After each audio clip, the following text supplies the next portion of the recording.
తీసుకెళ్ళారు. నేను mummy daddy వెళ్ళాము. ఫుల్గా ఎంజాయ్ చేసాము. చాలా బాగుంది బీచ్లు. అసలు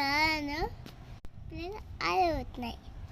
అసలు నేను బయట చెప్పుతున్నా. సముద్రం నన్ను చూసి చాలా ముందుకు చూసింది. నేను అదే చేస్తున్నా. ఇంకా ఉంది.